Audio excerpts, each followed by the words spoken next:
Okay students, today we are going to continue with lecture number 3 on electricity, but we'll revise a little what we have done before. This is the diagram of Ohm's law which we did yesterday. I hope you remember. So what we have done in this Ohm's law is that when you increase the voltage, when the battery, you increase the voltage, then the current also increases. I hope you remember this law. By increasing the voltage, the by increasing the voltage, the current also increases. It is written as electric current is directly proportional to potential difference, or voltage is directly proportional to current. And then we derived V is equal to IR, where R is the constant of proportionality. R is known as the resistance of the conductor. R is known as the resistance of the conductor. Its symbol is ohm. So how will we define 1 ohm? When, by applying 1 volt potential difference, if the current flowing through the ammeter is 1 ampere, then the resistance is 1 ohm. Yes, this is a symbol for ohm. So what is resistance? It is the property of the conductor to resist the flow of current or resist the flow of charges. So this we had done yesterday. If you want, you can revise the video one more time. Then we saw what is a circuit, a series circuit and a parallel circuit. So today we are going to derive the mathematical equations of the series circuit and the parallel circuit. But what is a series circuit? A series circuit is a circuit in there is only one path for the current to flow. You can see there is only one path for the current to flow. The electrons flow through the first bulb and then to the second bulb. So this is a series circuit. While in a parallel circuit, there are two paths for the current to flow. So current flows, this is one path and this is the second path. Okay, so in series, if one bulb fuses off, the second will automatically fuse off because the circuit is broken. But in parallel, if one bulb fuses off, the second will still be working. It will still remain on because there is more than one path for the current to pass. So again, what is a series circuit? Series circuit, current flows in a single path. In a parallel circuit, current flows more than one path. So here we have the diagram again. So you can see this diagram. There is a ammeter to measure the current, and there is a voltmeter to measure the potential difference at the two ends of the series connection. At the two ends of the series connection. Okay. So there are three resistances put in series. How do you know they are in series? Because there is only one path for the current to pass. Here we have diagram of a parallel circuit. The potential again is what the battery is giving the potential, and it is measured across the ends of the resistors. The ammeter gives us the current, but here there are three paths for the current to flow. This is path number 1, this is path number 2, and this is the path number 3. So there are three paths for the current to flow. So this is a parallel connection. Now let us go to the mathematics. So look at figure 1. This is figure 1, and look at figure 2. Look at both these figures. The value of current in the ammeter. Now again we think of ammeter, it measures the current I. Measures the current I. What is the current I? The amount of charge passing through the cross section of a conductor in 1 second. So in this wire, if we have a cross section of the wire, then the amount of charge passing through the cross section is the current passing to the circuit measured by the ammeter. Okay, and you can put the ammeter anywhere in the circuit. You can put the ammeter over here, you can put the ammeter over here, you can put the ammeter over here, or you can put the ammeter over here. It doesn't matter where you put the ammeter, it always gives us the same reading everywhere. The ammeter can be put in any such place, because the current, there's only one path for the current to flow, so current in the whole circuit will remain constant, because there is only one path for the current to flow. So the ammeter has got a constant reading. But the total energy provided by the total energy which is provided by the battery, that is the potential difference, has to overcome three resistances: resistance 1, resistance 2, and resistance 3. Now the three resistance may be the same or may not be the same. We have no idea. Resistance, we have got R1, R2, R3. So here we have kept the resistance different. So what does it mean? For the same current to pass through the resistances, the energy used up depends upon the resistance. So if this resistance is high, then this will use more energy, for it will take up more energy for the current to pass. So voltage V1 will be high. If this resistance is low, it will take less energy for the current to pass. So the voltage at V3 will be less. But the total voltage that we can see here, is actually divided into voltage V1, voltage V2, and voltage V3. So what do we get? We get the total voltage V. V is equal to the total of V1, V2, and V3. So V is equal to V1 plus V2 plus V3. What you can see, the circuit 1 and circuit 2 is the same circuit. The only difference, in circuit 1 I have attached the voltmeter to the end of the series. Here I have put three separate voltmeters: V1, a voltmeter V2, and a voltmeter V3. So it measures the potential difference for every individual resistance.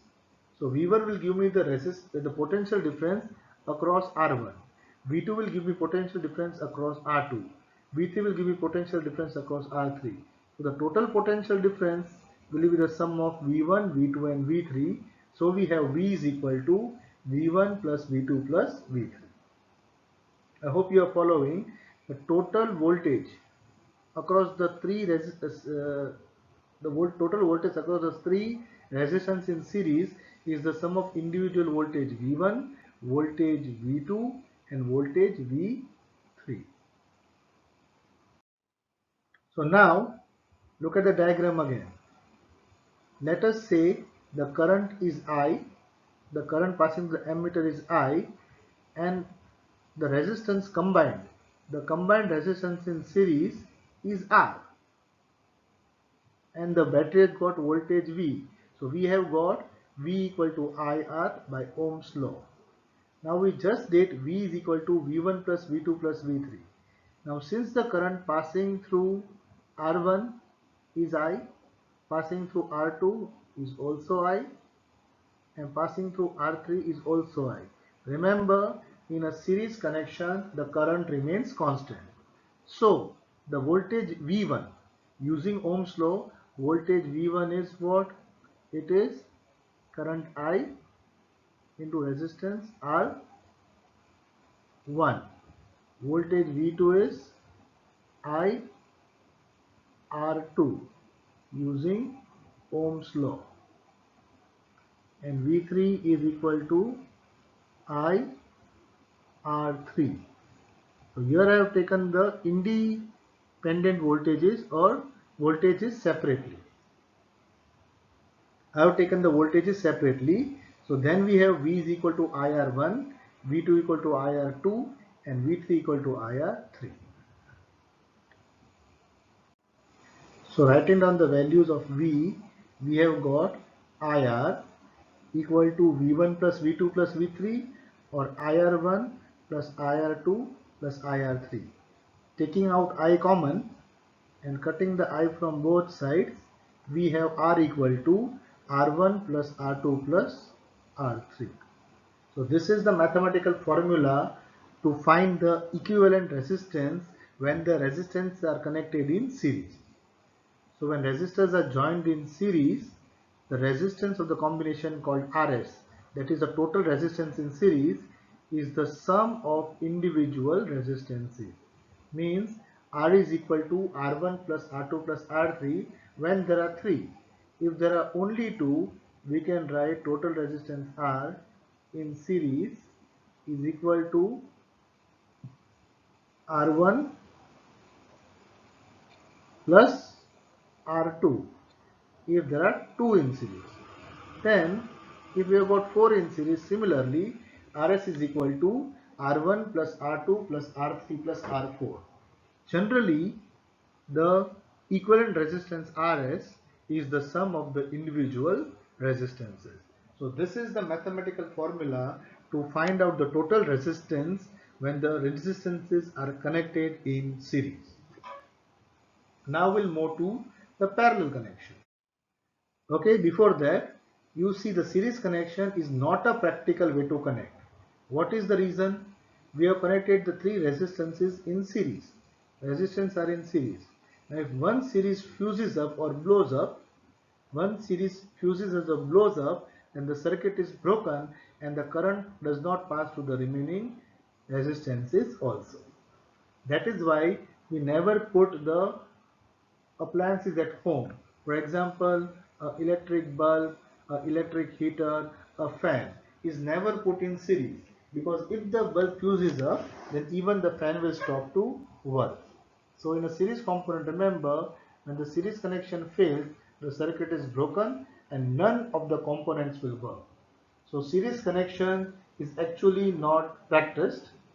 Then why will we use it? We'll see further why series connections are done. But actually series connections are not used because if one will fuse up, the remaining will stop to work.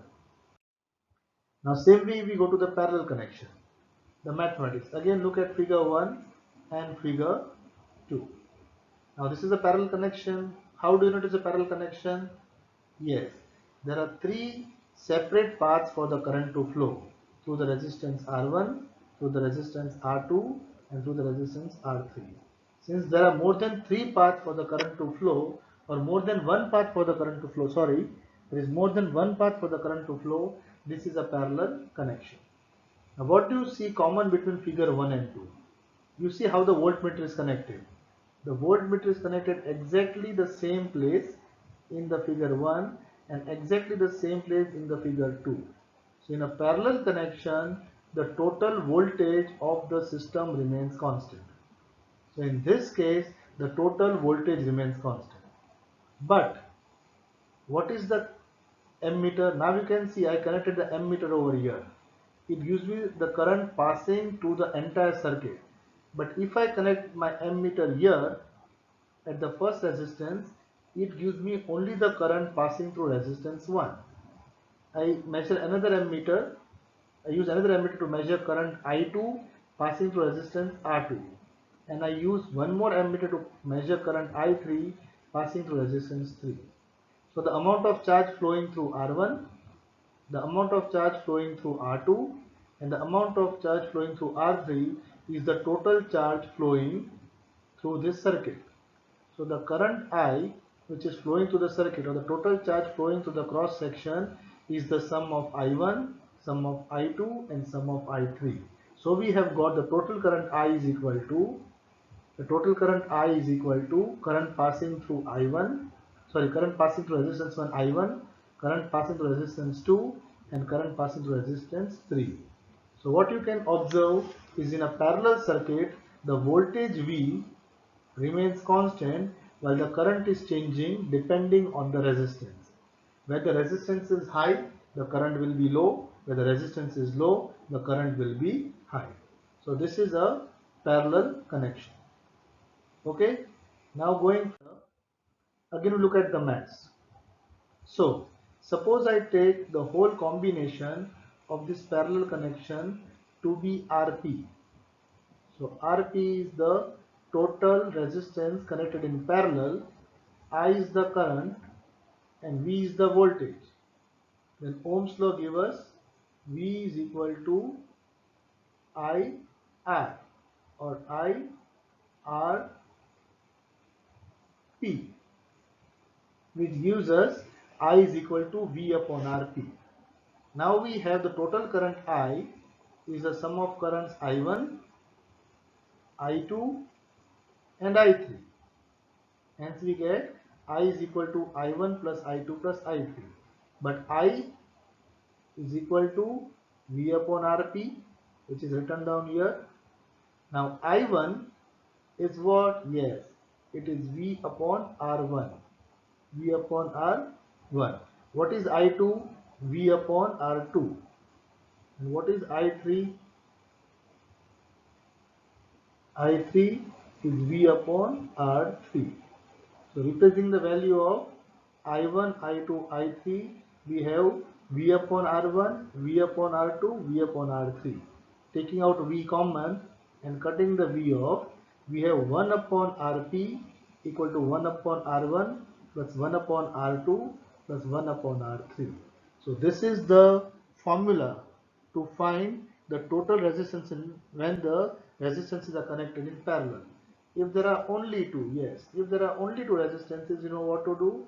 We get 1 upon Rp equal to 1 upon R1, sorry, I upon, no, 1 upon R1 plus 1 upon R2. This is for two resistances, and you can have more than 2, more than 3, more than 4. So if you have got 4 in parallel, then 1 upon Rp equal to 1 upon R1 plus 1 upon R2 plus 1 upon R3 plus 1 upon R4. Okay. Now, when resistors are joined in parallel, so what we have got? The reciprocal of the resistance. I had written the formula 1 upon Rp, the parallel connection. So the reciprocal of the parallel P is equal to the sum of the reciprocal of the individual resistances, means equal to 1 upon R1 plus 1 upon R2 plus 1 upon R3 and so on. Okay, so electrical components are connected in parallel because the total resistance of the circuit decreases, hence energy is not wasted. So parallel connection is a more favorable connection than series connection. Okay, and in the parallel connection again the voltage remains the same, but each component draws different amount of current as per the requirement. So in our houses we have a 220 volt line and all the three equipments are connected in parallel, where each equipment draws a current as per its requirement. So I hope you understood today what are series connections and what are parallel connections, what are the formulas we have derived to find the value of connections in series and connections in parallel. So you can finally reach the differences between series and parallel connection. First point, the current across each resistor remains same. Yes, in a series connection the current is constant, while in a parallel connection the voltage remains constant. The series connection, the equivalent resistance is equal to sum of individual resistances. So what is the formula? Rs is equal to R1 plus R2 plus R3. In a parallel connection, the reciprocal of equivalent resistance is equal to the sum of reciprocal of individual resistances, means 1 upon Rp is equal to 1 upon R1 plus 1 upon R2 plus 1 upon R3. And here it says the equivalent resistance is greater than each individual resistance. For example, let us say one resistance is 2 ohm, one resistance is 3 ohm, and one resistance is 5 ohm. Now in series, you write R1 plus R2 plus R3.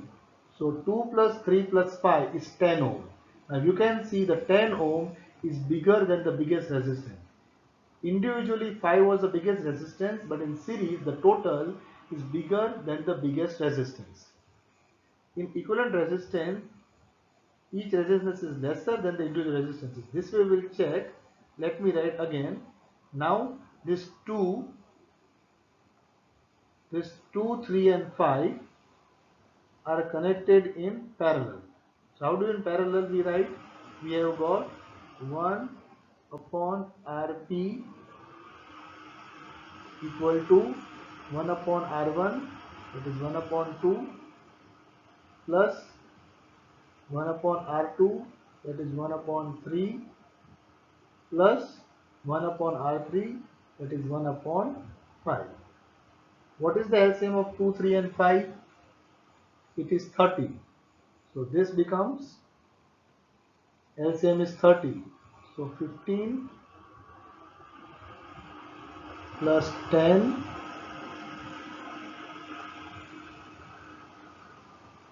plus 6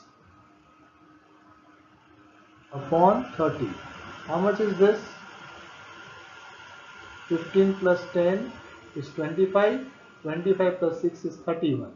So 1 upon Rp is equal to 31 upon 30.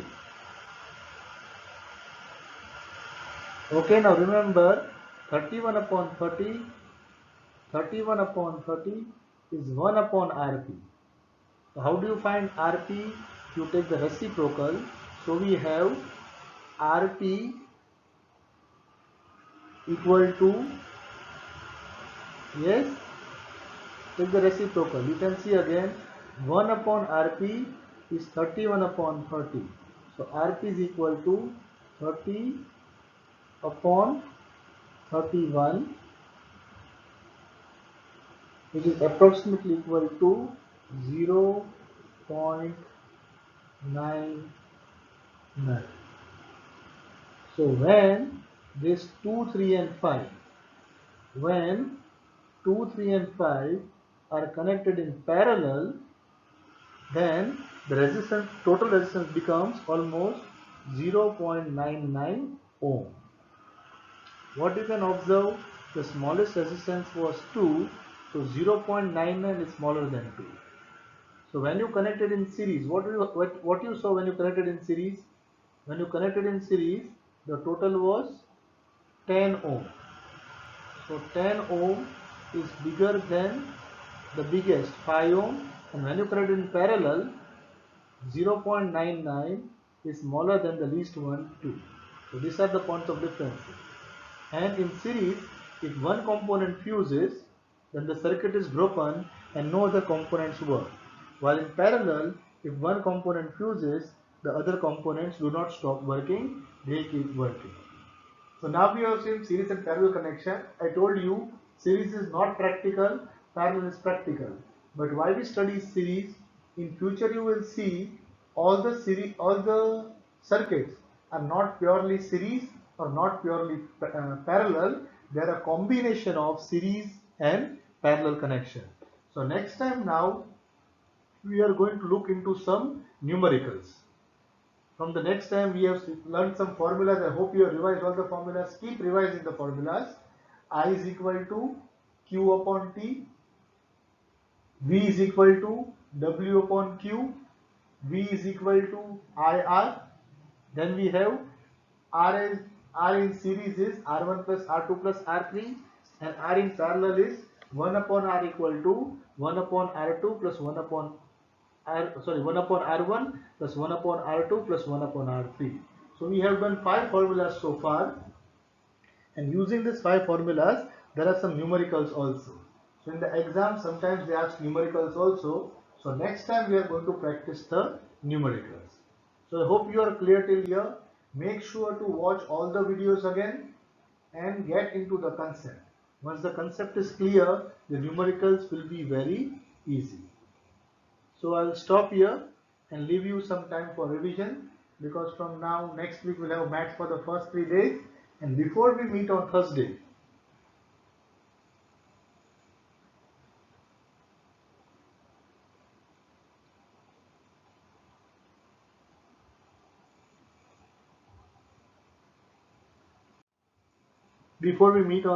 I hope you must have revised all the formulas.